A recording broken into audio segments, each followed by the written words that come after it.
Alors, nous allons maintenant démontrer le théorème 37 qui donne des conditions sur la dimension de E et de F lorsque F est injective, surjective ou bijective.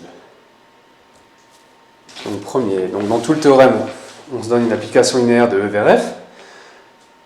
Premier point, on suppose qu'elle est injective sur E.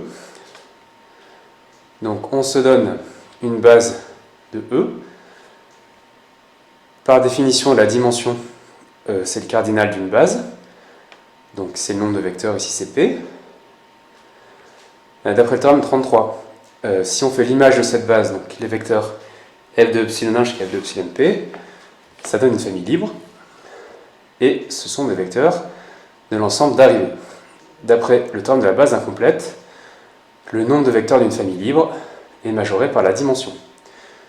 Donc on trouve que P est plus petit que la dimension de F, c'est-à-dire que la dimension de E est plus petite que la dimension de F. Alors ensuite, on suppose que F est surjective.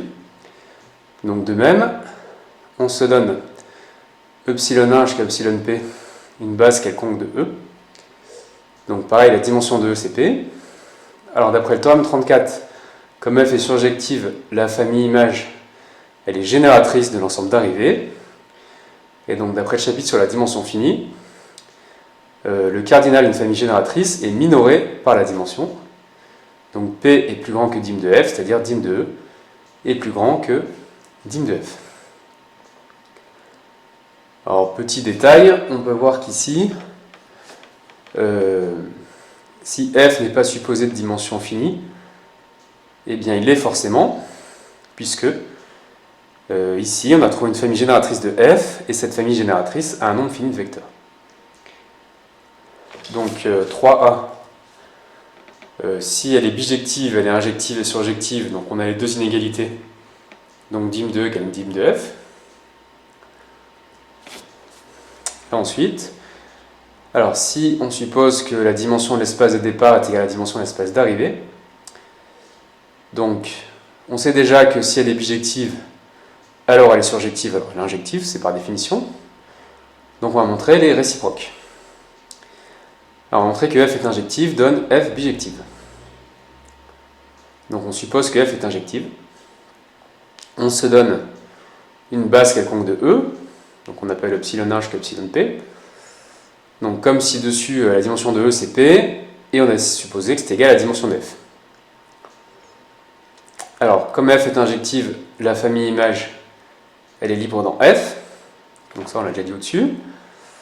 Mais cette fois, donc, on a le nombre de vecteurs de notre famille libre qui est égal à la dimension de F, donc elle est libre maximale. D'après le chapitre sur la dimension finie, elle forme une base de F. Donc F transforme une base de E en une base de F, et donc F est un isomorphisme, et donc elle est bijective.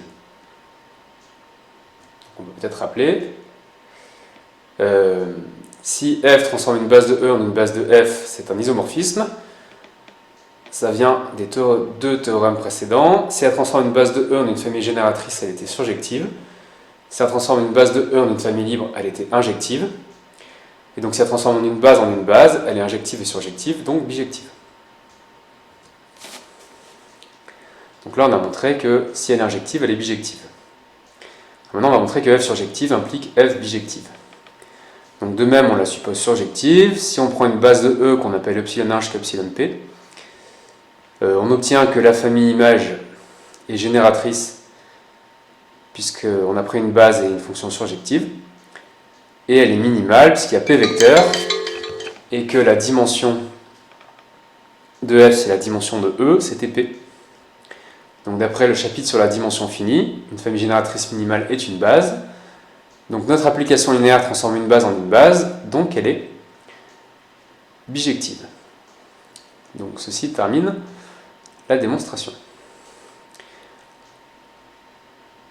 Alors, quelques remarques. Donc le premier point, s'il existe une application linéaire de E vers F qui est linéaire injective, et si F est de dimension finie, alors E est aussi de dimension finie. Donc on l'a démontré.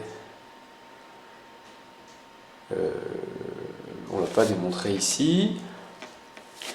Ici, on a dit qu'une fonction injective transforme une famille libre en une famille libre. Donc si f est de dimension finie, qu'on peut appeler P, les familles libres ont au maximum P vecteurs. Et donc ici, on avait pris P vecteurs au maximum. Si les familles libres sont bornées en cardinal, c'est que E est de dimension finie. Ensuite, s'il existe une fonction linéaire surjective et que E est de dimension finie, F l'est aussi, donc ça on l'a déjà expliqué. Et donc si on combine les deux, s'il existe une fonction linéaire bijective, donc un isomorphisme, et que l'un des deux est de dimension finie, alors ils sont tous les deux de dimension finie, et ils sont même dimension.